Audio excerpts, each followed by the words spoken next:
আসসালামু আলাইকুম ক্লাস 6। আজকে আমি তোমাদের আলোচনা করব চিত্রগ্রীব।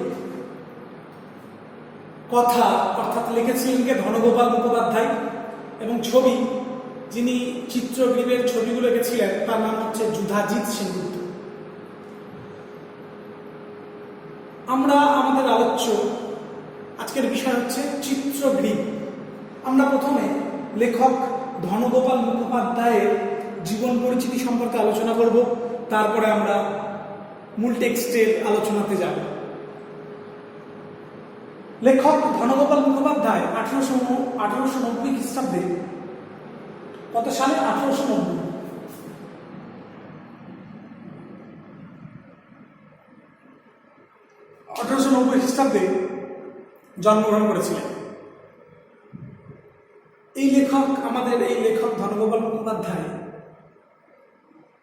জীবনের প্রাথমিক অবস্থায়, প্রথম জীবনে সশস্ত্র বিপ্লববাদে উদ্বুদ্ধ হয়ে, সশস্ত্র বিপ্লব পন্থায় উদ্বুদ্ধ হয়ে তিনি গুপ্ত সমিতি গঠনের উদ্দেশ্যে বিদেশে পাড়ি দেন। কোথায় যান? না, জাপানে। সেখান থেকে যন্ত্রবিদ্যা শিক্ষার উদ্দেশ্যে তিনি মার্কিন দেশে যান। স্ট্যানফোর্ড বিশ্ববিদ্যালয় থেকে সাহিত্যে বিএ পাশ করেন। তখন থেকেই লেখালেখি শুরু। 1927 খ্রিস্টাব্দে তার বিখ্যাত বই গেনিক, বইটার নাম কি? ভালো করে মনে রাখবেন।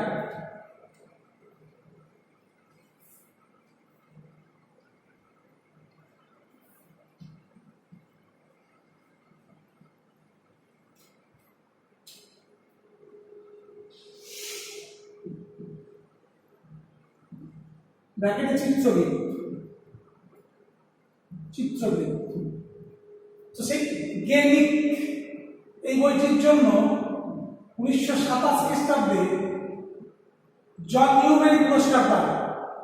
1927 খ্রিস্টাব্দে জন নিউবেরি পদক লাভ করেন, পুরস্কারে সম্মানিত হন। তিনি বিখ্যাত শিক্ষার্থী হিসাবে প্রতিষ্ঠিত লাভ করেন। তার অন্যান্য বইগুলির মধ্যে আমরা যদি দেখি তাহলে পাবো carry the elephant, the chief of the heart প্রভৃতি। Carry the elephant, the chief of the heart, carry the elephant, the chief of the heart, মনে থাকবে। সেই ধনগোপাল মুখোপাধ্যায় লেখা আমাদের আজকের আলোচ্য বিষয় হচ্ছে চিত্রগ্রীব। আমাদের প্রথমে জানতে হবে চিত্রগ্রীব কি।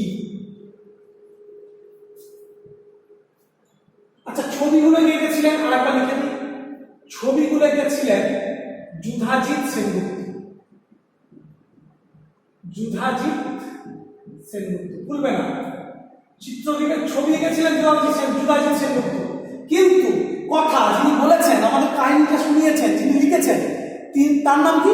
আমাদের লেখক ধনগোপাল মুখোপাধ্যায়, কিন্তু ছবিগুলো এঁকেছিলেন যুধাজিৎ সেনগুপ্ত। ভুললে হবে না, ভুলিয়ে ফেললে হবে না, ঠিক আছে? চিত্রগ্রীব মানে কি আমাকে জানতে হবে।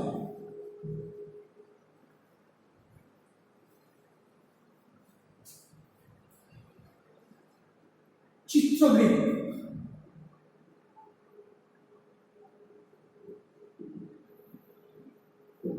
চিত্রিত গ্রীবাজার, চিত্রিত গ্রীবাজার, এটার মানে কি বলে দিই। চিত্রিত গ্রীবাজার, গ্রীবা মানে হচ্ছে গলা, গ্রীবা মানে কি? গলা, অর্থাৎ নানা রঙে অঙ্কিত গলা। এই গলা নানা রঙে অঙ্কিত। চিত্রগ্রীব কি? চিত্রগ্রীব হচ্ছে একটি পায়রার নাম। চিত্রগ্রীব হলো এক ধরনের পায়রার নাম, যার গলা নানা রঙে অঙ্কিত, আঁকা আছে। গলায় দেখো অনেক রকম দাগ থাকে। তো চিত্রগ্রীব কি? চিত্রিত গ্রীবাজার, অর্থাৎ কি? নানা রঙে অঙ্কিত গলা, আঁকা গলা। গ্রীবা মানে গলা, এটাও লিখে দিই তোমাদের বোঝার সুবিধার্থে, ঠিক আছে? চিত্রিত গ্রীবাজার অথবা নানা রঙে অঙ্কিত গলা। এবার আমরা আলোচনা যাব চিত্র। আমরা জানি পৃথিবীর যে কোনো সন্তানকেই তার বাবা মা ভালোবাসে। যে কোনো জীবের সন্তানই হোক না কেন, পিতামাতা আদর যত্নে স্নেহে তাকে লালিত পালিত করে। তাকে বড় করে তোলে। সন্তানের কষ্টে পৃথিবীর যে কোনো বাবা মারাই দুঃখিত হয়। প্রত্যেক বাবা মাই চান আমার সন্তান যেন থাকে দুধে ভাতে, অর্থাৎ আমার সন্তান যেন ভালো থাক, তার যেন ভালো হোক। পৃথিবীর প্রত্যেক বাবা মাই চান, সে যে কোনো জীবের ক্ষেত্রেই হোক না কেন। আমরা এখানে পায়রা, চিত্রদ্বীপ হচ্ছে একটি পায়রার নাম, এবং আমরা গেরোবাজ নামক একটি পায়রা পাবো। গেরোবাজ মানে কি? একটি বিশেষ প্রজাতির পায়রা হচ্ছে গেরোবাজ। আর চিত্রদ্বীপ একটি পায়রার নাম আমরা দেখতে পাবো। যে আমি বললাম কি চিত্রদ্বীপ মানে কি? নানা রঙে অঙ্কিত গলা যা আছে চিত্রদ্বীপ। এবং গেরোবাজ বা চিত্রদ্বীপের বাবার নাম হচ্ছে গেরোবাজ, সেটা হচ্ছে বিশেষ প্রজাতির পায়রা। আমি আলোচনা প্রসঙ্গে আমি জাস্ট বলছি, তারপরে আমি যাবো টেক্সটে।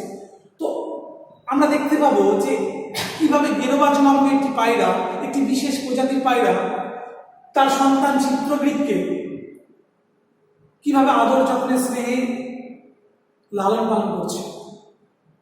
আমরা দেখতে পাবো চিত্রদ্বীপের কিভাবে তার মা তাকে খাইয়ে দিচ্ছে, কিভাবে একটি পিঁপড়েকে মারার মধ্য দিয়ে তার আর কি আত্মরক্ষার কৌশল সে আয়ত্ত করছে। আমরা দেখতে পাবো সে উঠতে পারছে না ঠিক মতো ভাবে, ঠিক আছে, তাকে কিভাবে সাহস যোগাচ্ছে চিত্রদ্বীপের বাবা গেরোবাজ। আমরা দেখতে পাবো সেই ভয় ভীতি সম্পন্ন সন্তানকে কিভাবে তার মা তার সঙ্গে এসে সাহস যোগাচ্ছে, তাকে সঙ্গ দিচ্ছে। এই সব মিলিয়ে চিত্রদ্বীপের কাহিনী। অর্থাৎ সন্তান, যে কোনো জীবের সন্তানই তার বাবা মার কাছে অত্যন্ত প্রিয়। তো চিত্রদ্বীপের আলোচনা প্রসঙ্গে আমরা সেটা দেখতে পাবো। চিত্রদ্বীপ একটি পায়রা। আমি এবার তোমাদের বোঝার সুবিধার্থে বলি, চিত্রদ্বীপের বাবার নাম হচ্ছে গেরোবাজ। চিত্রদ্বীপের বাবার নাম গেরোবাজ। গেরোবাজ কি? এদিকে চলে এসো। গেরোবাজ হলো একটি বিশেষ প্রজাতির পায়রা, একটি বিশেষ প্রজাতি পায়রা। আর চিত্রদ্বীপ একটা পায়রার নাম, চিত্রদ্বীপ একটা পায়রা। আর গেরোবাজ একটি বিশেষ প্রজাতির পায়রা। গেরোবাজের ছেলে হচ্ছে এই চিত্রদ্বীপ। গেরোবাজের ছেলে চিত্রদ্বীপ পায়রা। আর চিত্রদ্বীপের বাবার নাম গেরোবাজ, চিত্রিত গিবাজা, নানা রঙে অঙ্কিত গলা, তার নাম চিত্রদ্বীপ। ঠিক আছে, এরপর আমি টেক্সটে যাবো। ভালো করে দেখেছো সবাই? এরপর টেক্সটে যাবো, দেখো সবাই।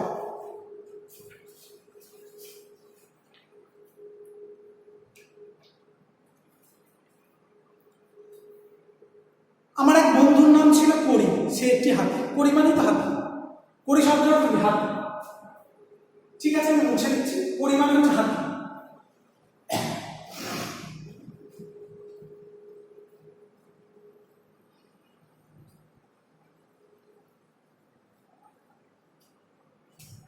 করি মানে হচ্ছে হাতি।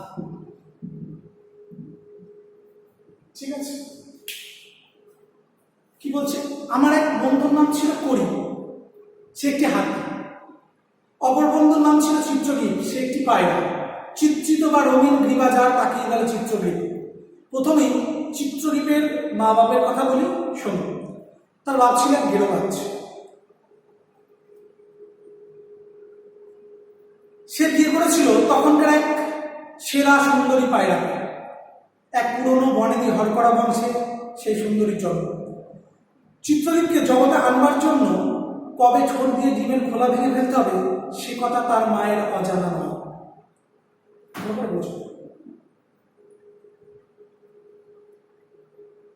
আমার এক বন্ধুর নাম ছিল করি, সে একটি হাতি। অর্থাৎ লেখক জানাচ্ছেন, লেখক ধনগোপাল মুখোপাধ্যায় জানাচ্ছেন তার দুটো বন্ধু। একটা বন্ধু হচ্ছে হাতি, করি হাতি, এটা হচ্ছে 1 নম্বর বন্ধু। আর 2 নম্বর বন্ধু হচ্ছে চিত্রদ্বীপ। লেখকের দুটো বন্ধু, একটা বন্ধু নাম হচ্ছে করি, হাতি, সে একটি হাতি। আরেকটা অপর বন্ধু নাম কি ছিল? চিত্রদ্বীপ। সে একটি পায়রা। বলে দিয়েছি, আমি লিখে দিয়েছি, চিত্রগীত একটি পায়রা। চিত্রিত বা রঙিন গ্রীবাজার তাকেই বলে চিত্রগীত। অর্থাৎ নানা গলায় যে নানা রকম অঙ্কন থাকে, অঙ্কিত, নানা রকম রঙে অঙ্কিত চিত্রিত গ্রীবাজার তাকেই বলা হয় চিত্রগীত। ঠিক আছে, মনে থাকবে। প্রথমেই চিত্রগীতের মা বাপের কথা বলি, শুনুন। প্রথমেই চিত্রগীতের মা বাপের কথা লেখক আমাদের জানাচ্ছেন। কি না, চিত্রগীতের বাপ ছিল এক গেরোবাজ। গেরোবাজ কি আমি লিখে দিয়েছি, এক বিশেষ প্রজাতির পায়রা। তার মানে চিত্রগীতের বাবার কি ছিল? একজন গেরোবাজ।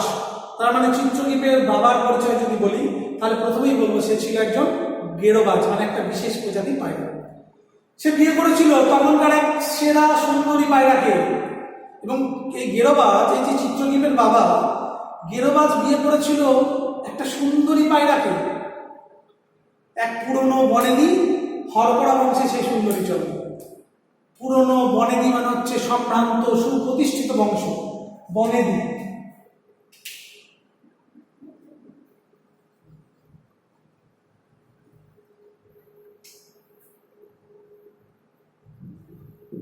সম্ভ্রান্ত বা সুপ্রতিষ্ঠিত,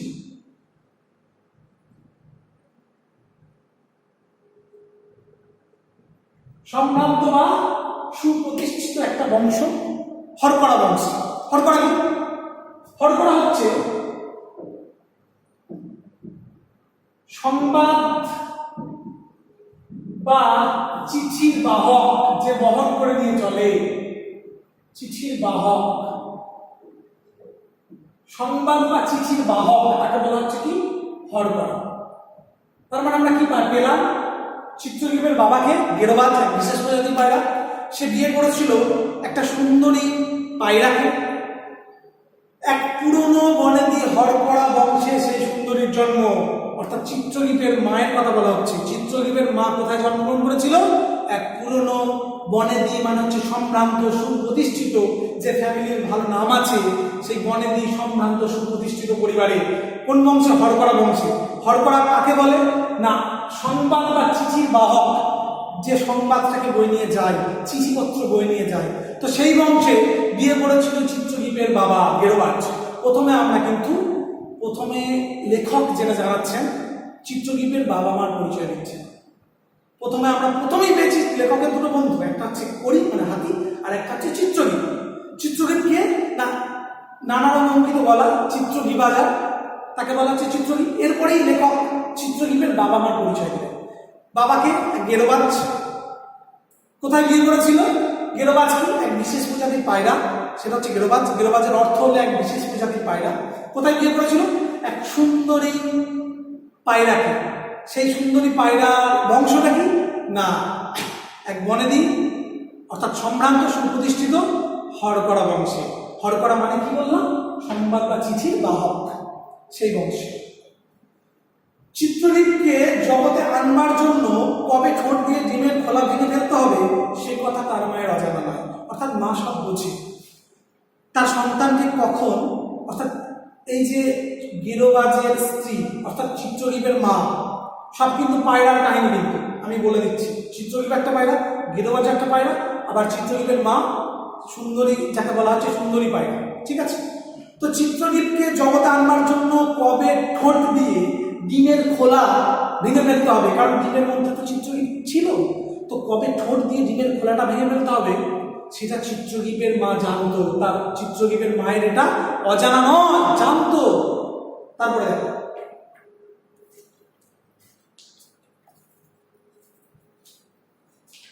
বাপ পাখি যদিও সকাল থেকে সন্ধ্যার আগে পর্যন্ত প্রতিদিন ডিমে তা দেয়, তবুও সে বোঝে না কখন তার বাচ্চা জন্মাবে। মা পাখি ছাড়া আর কেউ সে খবর পায় না।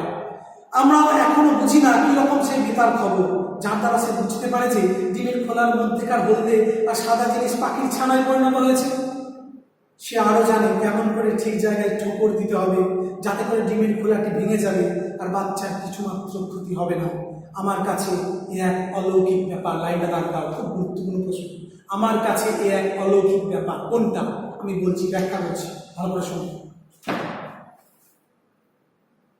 বাপ পাখি অর্থাৎ গেরোবাজ, চিত্রগীতের বাবা, সকাল থেকে সন্ধ্যা পর্যন্ত কি করে, প্রতিদিন ডিমে তা দেয়। কারণ আমরা জানি ডিমে তা দিয়ে বাচ্চা অর্থাৎ বাচ্চা ফোটে, তাই তো? তো প্রতিদিন ডিমে তা দেয় সকাল থেকে সন্ধ্যা পর্যন্ত। কিন্তু বাপ পাখি অর্থাৎ পায়রা, গৃহবাদ জানেন না যে তার বাচ্চা কখন বার হবে, তার বাচ্চা কখন ডিম ফুটে বার হবে। কিন্তু মা পাখি ছাড়া সেই খবর কেউ রাখে না। একমাত্র তার মা, চিত্রলেখের মা জানতো যে তার ছেলে বা তার সন্তান কখন ডিম ফুটে প্রকাশ পাবে। তো মা পাখি ছাড়া আর কেউ সে খবর পায় না, একমাত্র মা পাখি এই খবরটা পেত বা পেয়েছিল। মা পাখি ছাড়া তার বাপ কিন্তু গৃহবাজ প্রত্যেকদিন ডিমে তা দিত সকাল থেকে সন্ধ্যা পর্যন্ত। গৃহবাজ কিন্তু খবর পায়নি তার সন্তান কখন পৃথিবীতে জন্ম নেবে, কিন্তু মা পাখি, চিত্রলেখের মা জানতো যে তার সন্তান কখন ডিম ফুটে প্রকাশ পাবে। আমরা এখনো বুঝি না কিরকম সেই বেকার খবর, যার দ্বারা সে বুঝতে পারে যে ডিমের খোলার মধ্যেকার হলদে আর সাদা জিনিস পাখির ছানায় পরিণত হয়েছে।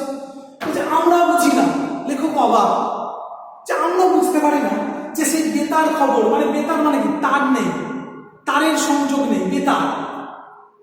তো সেই বিনা তারে, কোনো তারের সংযোগ নেই, সেই খবর কেমন করে তার মা বুঝতে পারে যে কবে সেই ডিমের খোলার মধ্যেকার, ডিমের খোলার মাঝখানে যে হলদে জিনিসটা আছে এবং যে সাদা জিনিসটা আছে সেটা কখন পাখির ছানায় পরিণত হবে। একমাত্র চিত্রদ্বীপের মা জানতো, তার বাবা গেরোবাজ কিন্তু জানতে পারেনি। অর্থাৎ কি দাঁড়ালো ব্যাপারটা? ব্যাপারটা এটাই যে চিত্রদ্বীপের মা জানতো যে কখন সেই ডিমের মধ্যেকার হলদে জিনিস এবং সাদা জিনিসটা ছানায় পরিণত হবে, সন্তানের প্রকাশ পাবার ঠিকঠাক জায়গায় গিয়ে দাঁড়াবে। সন্তান কখন প্রকাশ পাবে, ডিম ফুটে কখন তার সন্তান জন্ম নেবে, একমাত্র খবর রাখতো কে? চিত্রদ্বীপের মা। এরপরে সে আরো জানে কেমন করে ঠিক জায়গায় ঠোকর দিতে হবে যাতে করে ডিমের খোলাটি ভেঙে যাবে অথচ বাচ্চার কিছু মাত্র ক্ষতি হবে না। বলছে সে আরো জানতো, শুধু এটুকু নয়, সে আরো জানতো। অর্থাৎ কে, কার কথা বলা হচ্ছে?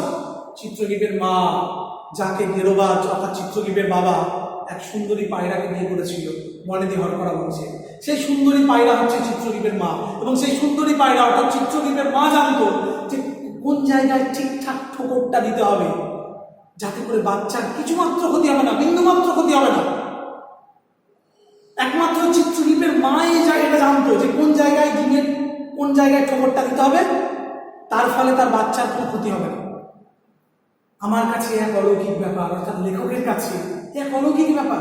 অলৌকিক মানে অবাস্তব, সত্যি আমাদের কাছে একটা অবাককর ব্যাপার, বিস্ময়কর ব্যাপার। বিস্ময়ে অভিভূত হয়ে আমরা যে কোন জায়গায় ঠোকরটা দিতে হবে কি করে জানে?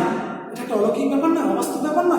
তার মা তো জানে সব, যে কোন জায়গায় ঠোকরটা মারতে হবে যাতে করে তার বাচ্চার কিছুমাত্র ক্ষতি হবে না। এক অলৌকিক ব্যাপার, অবাস্তব ব্যাপার।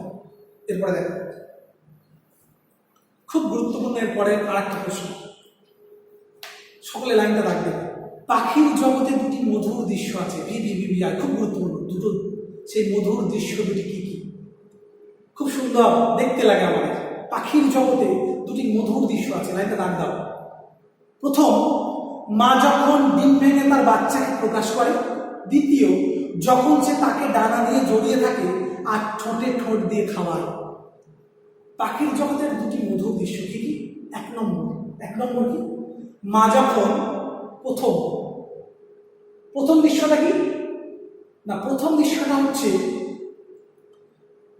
মা যখন কি করে, ডিম ভেঙে তার বাচ্চাকে প্রকাশ করে। এটা এক। পাখির জগতের দুটি মধুর দৃশ্য, সুন্দর দৃশ্য, যা দেখতে আমাদের ভালো লাগে। সেটা কি? এক নম্বর হচ্ছে যখন ডিম ভেঙে তার বাচ্চাকে প্রকাশ করে মা পাখি। আর দু নম্বর কি না, যখন সে তাকে ডানা দিয়ে কি করে জড়িয়ে থাকে আর ঠোঁটে ঠোঁট দিয়ে খাওয়ায়। যে সুন্দর দুটো দৃশ্য যা আমাদের মুগ্ধ করে। পৃথিবীর প্রত্যেকটা মা তার সন্তানকে ভালোবাসে, তার সন্তান যাতে ভালো থাকে, তার সন্তানকে আগলে রাখে, জড়িয়ে রাখে আদরে, স্নেহে, ভালোবাসায়। এক অবাককর ব্যাপার এবং খুব সুন্দর মধুর দৃশ্য আমাদের সামনে তুলে ধরলেন। সে যে কোনো জীবী হোক না কেন, সেটা পায়রাই হোক না কেন, কিন্তু আমাদের মুগ্ধ করে, আমরা বিস্ময়ে অভিভূত হই। কি বলছেন যে মা যখন ডিম ফুটে তার বাচ্চাকে প্রকাশ করে, না এক নম্বর দৃশ্য। দু নম্বর দৃশ্য কি? তার মা যখন ডানা দিয়ে জড়িয়ে রাখে এবং ঠোঁটে ঠোঁট দিয়ে তার মা ঠোঁটে ঠোঁট দিয়ে তার বাচ্চাকে যখন খাওয়ায়, তাহলে দুটো দৃশ্য কি কি পেলাম? আমি বারবার বলছি, একটা দৃশ্য কি, যখন তার মা তার বাচ্চাকে প্রকাশ করে, ওই যে ঠোকরটা মারে, ঠিক আছে, যখন ডিম ভাঙে, ডিম ভেঙে তার বাচ্চাকে প্রকাশ করে, আর একটা হচ্ছে ডানা দিয়ে জড়িয়ে রাখে এবং ঠোঁটে ঠোঁট দিয়ে খাওয়ায়। অসাধারণ দৃশ্য, অসাধারণ, আমার মুগ্ধ হয়ে যায়। এরপরে দেখো, বাপ মা দুজনেই চিত্রদীপকে পরম স্নেহে জড়িয়ে থাকত। বাপ মা, এই যে চিত্রদীপের বাবা গেরবাজ এবং তার মা দুজনে কি করতো? চিত্রদীপকে পরম স্নেহে ভালোবাসায় জড়িয়ে রাখত। মানুষের শিশুকে কোলে পিঠে নিয়ে আদর করলে যা ফল, বাপ মায়ের পাখার বেষ্টনে চিত্রদীপেরও তাই হয়েছিল। অসহায় শিশু এর দ্বারা গরমে থাকে, আরাম পায়। বেশ মনে পড়ে, জন্মের দ্বিতীয় দিন থেকে যখন এই বাপ মার মধ্যে একজন কেউ খোপের মধ্যে উড়ে আসতো, তখন কেমন করে বাচ্চার ঠোঁট দুখানা আপনা আপনি ফাঁক হয়ে যেত, আর তার লাল চুকটুকে দেহ হাপড়ের মতো ফেঁপে ফুলে উঠত। অসাধারণ দৃশ্য। বলছে, মানুষের শিশুকে কোলে পিঠে নিয়ে আদর করলে যা ফল হয়, মানুষের শিশু, মানব জন্ম, ধন্য মানব জীবন।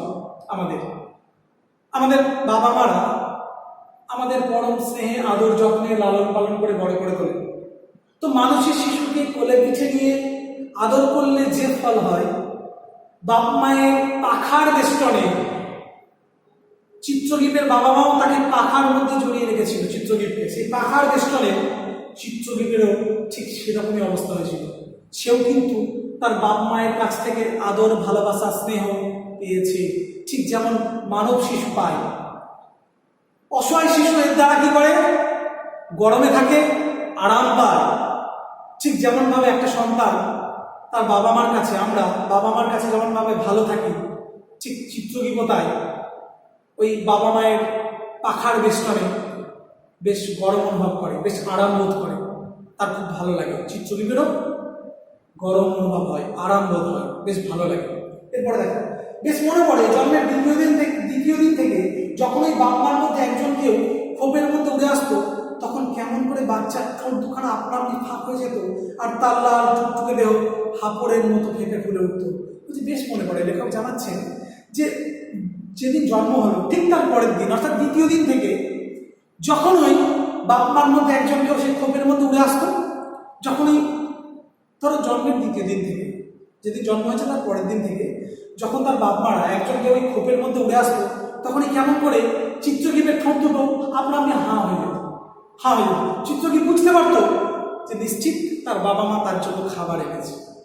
তাই যখনই খোপের মধ্যে তার বাপ মা উড়ে আসতো, জন্মের দ্বিতীয় দিন থেকে কেমন ভাবে সে আস্তে আস্তে তার স্বাভাবিক প্রবৃত্তিকে সে আয়ত্ত করছে, সেটা আমরা দেখতে পাচ্ছি। দেখো, যে খোপের মধ্যে যখন উড়ে আসতো, তখন কেমন করে বাচ্চার ঠোঁট দুখানা আপনা আপনি ফাঁক হয়ে যেত, আর তার লাল টুকটুকে দেহ হাপড়ের মতো ফুলে ফেঁপে উঠতো। আর সে চিত্রদীপের লাল টুকটুকে দেহ হাপড়ের মতো পুরো কি হতো? ফুলে ফেঁপে উঠতো। কিসে? আনন্দে। আমার বাবা খাবার এনেছে, আনন্দে ঠোঁট দুটো ফাঁক হয়ে যেত, আর হাপড়ের মতো ফুলে ফেঁপে উঠতো। হাপড় কি? আমরা জানি কামারশালায় ব্যবহৃত হয়, তাই তো? কামারশালায় ব্যবহৃত হয়, আমরা জানি যে নলযুক্ত, ঠিক আছে, দেখবে একটা থলি, চামড়ার আদলে তৈরি থলি। তো সেই চামড়ার আদলে তৈরি থলি যেখানে দেখবে হাওয়া করা হয় কামারশালা এবং ফুলে ফেঁপে ওঠে, ঠিক ঠিক সেই রকমই হাপড়ের মতো চিত্রদীপের লাল টুকটুকে দেওয়া আনন্দে ফুলে ফেঁপে উঠতো। কেন না, সে বুঝতে পারতো যখনই তার বাপ মা তার খোপের মধ্যে উড়ে এসেছে, তখনই সে বুঝতে পারতো নিশ্চিত তার জন্য খাবার সংগ্রহ করে এনেছে। তাই সে আপনার ঠোঁট দুটো কি হতো? হাওয়া হয়ে যেত এবং হাপড়ের মতো আনন্দে ফুলে ফেঁপে উঠতো।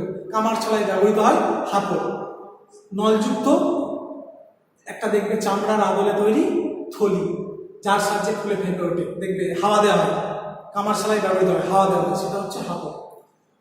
তো সেরকম ভাবে ফুলে ফেঁপে উঠত। এরপরে দেখো, এটা জাস্ট উপমা ডাললেন লেখক। এরপরে দেখো, তখন বাপ কিংবা মা তার হাড় মধ্যে নিজের ঠোঁট পুড়ে দিয়ে দুধ ঢেলে দিত। তাদের খাওয়া ভুট্টা বীজ সেই দুধে পরিণত হয়েছে। আমি লক্ষ্য করলো, বাচ্চার মুখে যে খাবার ঢেলে দিল তা খুব নরম। বাচ্চার বয়স যখন প্রায় 1 মাস, তখনও পায়রা তাকে কোনো কঠিন বীজ খেতে দেয় না। আপন গলার মধ্যে কিছুকাল বীজটি রাখার ফলে যখন তা নরম হয়ে যায়, তখনই তা বাচ্চার হজমের উপযোগী হয়। চিত্রদীপ জবর খাইত, সপ্তাহ দিনে যখন তার বয়স, তখন একদিন সে খোপের দরজায় বসে আছে, এমন সময় একটা পিঁপড়ে তাকে পেরিয়ে ভিতরে ঢুকতে যাচ্ছে। খুব ইন্টারেস্টিং বিষয়।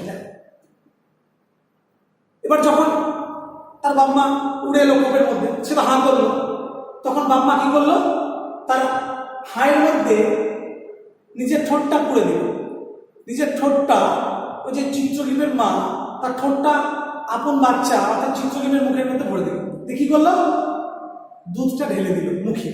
কারণ কি, কারণ সন্তানকে ভালোবাসছে, খাওয়াচ্ছে, দেখো কেমন ভাবে তাদের খাওয়া ভুট্টা বীজ। এই যে চিত্রলিপের বাবা মা ঘুরে ঘুরে বেরিয়ে ভুট্টা বীজ খেয়েছিল, এবং সেই ভুট্টা বীজই কিসে পরিণত হয়েছে, কিসে রূপান্তরিত হয়েছে, দুধে, সাদা দুধে রূপান্তরিত হয়েছে। তো সেই ভুট্টা বীজ খাওয়া, সেই ভুট্টা বীজ সাদা দুধে রূপান্তরিত হয়েছে, এবং সেই এই যে ভুট্টা বীজ খাওয়া সাদা দুধে রূপান্তরিত হয়ে যাওয়া, এটা যখন চিত্রলিপ হাঁ করেছিল, তখন চিত্রলিপের মা তার ঠোঁটটা তার সন্তানের ঠোঁটের ভেতর কি করেছিল, ভরে দিয়েছিল। তার ফলে কি হলো না, সেই ভুট্টা বীজে পরিণত হওয়া, ভুট্টা বীজ, তাদের খাওয়া ভুট্টা বীজ থেকে যে দুধে পরিণত হওয়া, সেটা কি হলো, চিত্রলিপের পেটে চলে গেল। তারপরে দেখো, অর্থাৎ আমরা কি পেলাম না, ভুট্টা বীজ, তাদের খাওয়া ভুট্টা বীজ দুধে পরিণত হয়েছিল, এবং সেটাই চিত্রলিপের মা চিত্রলিপের কি করলো, ঠোঁটের ভেতর তার ঠোঁটটা ভরে দিয়ে খাইয়ে দিল। এরপরে দেখো, আমি লক্ষ্য করলো, অর্থাৎ লেখক লক্ষ্য করলেন, বাচ্চার মুখে সে খাবার, যে খাবার ঢেলে দিল তা খুব নরম। কারণ ভুট্টা বীজ খাওয়াটা সেটা দুধে পরিণত হয়েছে, অবশ্যই নরম হবে। লেখক লক্ষ্য করলেন যে চিত্রলিপের মুখে যে খাবারটা দেওয়া হলো সেটা খুব নরম। বাচ্চার বয়স যখন প্রায় 1 মাস, তখনও পায়রা তাকে কোনো কঠিন বীজ খেতে দেয় না। দেখছো, মানুষের শিশুর মধ্যে আদর যত্নে স্নেহে বড় হয়ে উঠছে চিত্রলিপ। বলছে বাচ্চার বয়স যখন 1 মাস হয়ে দাঁড়ালো, চিত্রলিপের বয়স যখন 1 মাস, তখনও পায়রা তাকে কোনো কঠিন বীজ খেতে দেয় না, নরম নরম জিনিস খাওয়ায়। আপন গলার মধ্যে কিছুকাল বৃষ্টি রাখার ফলে যখন তা নরম হয়ে যায়, তখনই তা বাচ্চার হজমের উপযোগী হয়, এরা বোঝে। তাই কোনো কঠিন বীজ খেতে দেয় না। সেই বীজটা চিত্রলিপের মা কিংবা বাবা তাদের ঠোঁটে রেখে দেয়। ঠোঁটে রেখে দেওয়ার ফলে যখন নরম হয়ে যায়, তখন সেই নরম বীজটা একদম নরম হয়ে যায়।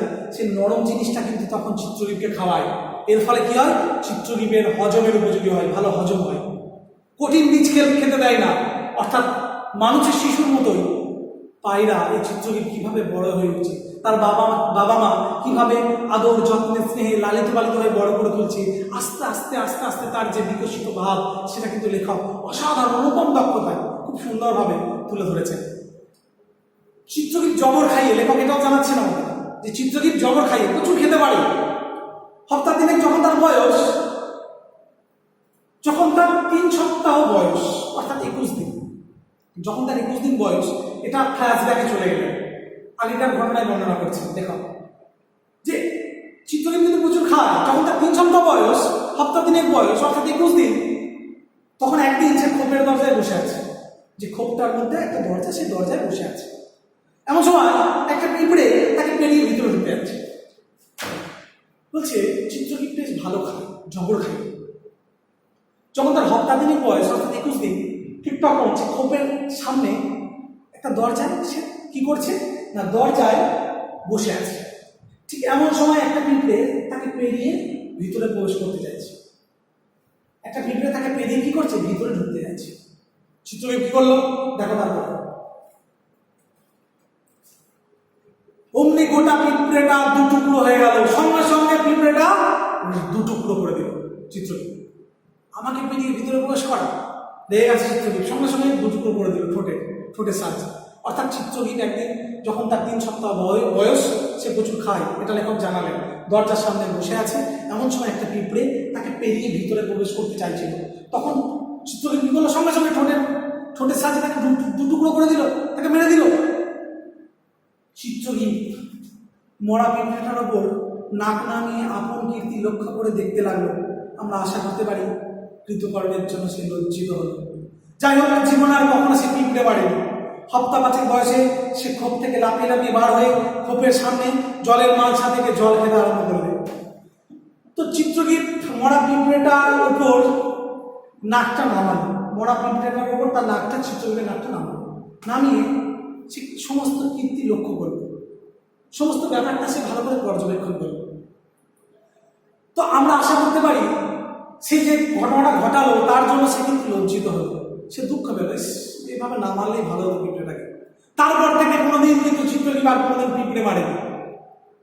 আস্তে আস্তে আস্তে আস্তে এই যে তার আত্মরক্ষার কৌশল শেখা এবং অনুশোচনা বোধে তার যে উত্তরণ, সেটাও কিন্তু আমাদের বেশ বিস্ময়ে অভিভূত করে, আমরা বেশ মুগ্ধ হই। তারপর দেখো, যখন তার হপ্তা মাসের বয়স, যখন তার 5 সপ্তাহ বয়স, 5 সপ্তাহে যখন সে পদার্পণ করেছে, যখন তার 5 সপ্তাহে মানে হপ্তা 5 অর্থাৎ 5 সপ্তাহ বয়স, তখন কি করছে, সে খোপ থেকে লাফিয়ে লাফিয়ে লাফিয়ে লাফিয়ে বার হয়ে খোপের সামনে কি আছে, জলের মালসা, জলের মালসা আছে, সেই জলের মালসা থেকে জল খেতে আরম্ভ করল। যখন তার 5 সপ্তাহ বয়স, সে খোপ থেকে কি করলো, লাফিয়ে লাফিয়ে লাফিয়ে লাফিয়ে বার হলো, বার হয়ে খোপের সামনে একটা জলের মালসা আছে, সেই মালসা থেকে সে নিজের চেষ্টাতে জল খেতে আরম্ভ করছে। অর্থাৎ আস্তে আস্তে আস্তে আস্তে তার যে স্বশিখন হচ্ছে, সে নিজে নিজে শিখছে কিভাবে, যে যখন তার 5 সপ্তাহ বয়স অর্থাৎ 35 দিন যখন তার বয়স হলো, তখন কি করলো, খোপ থেকে সে লাফিয়ে বার হয়ে গেল, বার হয়ে খোপের সামনে জলের একটা মালসা আছে, আমরা জানি বৃহৎ মাটির পাত্র বিশেষ মালসা, তাই তো, সরা জাতীয় কিন্তু সরার থেকে বড় মাটির পাত্র বিশেষ, সেটাই তো মালসা। সেই মালসা থেকে এরকম একটা ছবি দেওয়া আছে, এই যে মালসা, তোমরা ছবিটাও দেখতে পাবে। এবং এই ছবিগুলো কে ছিল আমি বারবার বলেছি, জুতাজিৎ সেনগুপ্ত।